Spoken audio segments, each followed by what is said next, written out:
இருக்கும்போது இங்க ஒரு குட்டி பொண்ணு ஃப்ரிட்ஜுக்குள்ள போய் கதவை சாத்திக்குது. கொஞ்ச நேரத்திலேயே வெளியே வர முடியாம பயங்கரமா கத்துது. குழந்தையோட அம்மா எங்கடான்னு பார்த்தா அவங்க தூக்கம் மாத்திரம் அதிகமா சாப்பிட்டு பெட்ல இறந்திருக்காங்க. நேற்று ஹஸ்பண்ட் கூட நடந்த சண்டையில இவங்க இந்த மாதிரி காரியத்தை பண்ணிட்டு குட்டி பொண்ணு எப்படியோ கஷ்டப்பட்டு ஃப்ரிட்ஜ்ல இருந்து வெளியே வந்துட்டுறா.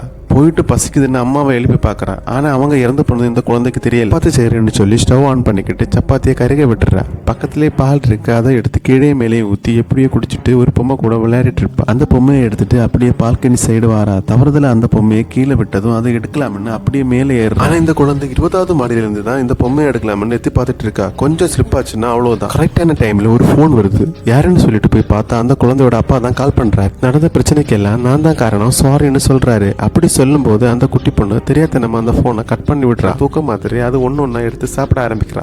டேப்லெட் சாப்பிட்டதால அப்படியே தூங்கிடுறா. என்ன நம்ம வீட்டுக்குள்ள இருந்து புகையா வருதுன்னு சொல்லிட்டு அந்த குழந்தையோட அப்பா வேகமா ஓடி வந்து பாக்குறாரு. பார்த்தா அவரோட மனைவி இறந்திருப்பா. அந்த குழந்தை கட்டிலை கீழே விளையாடிட்டு இருப்பா.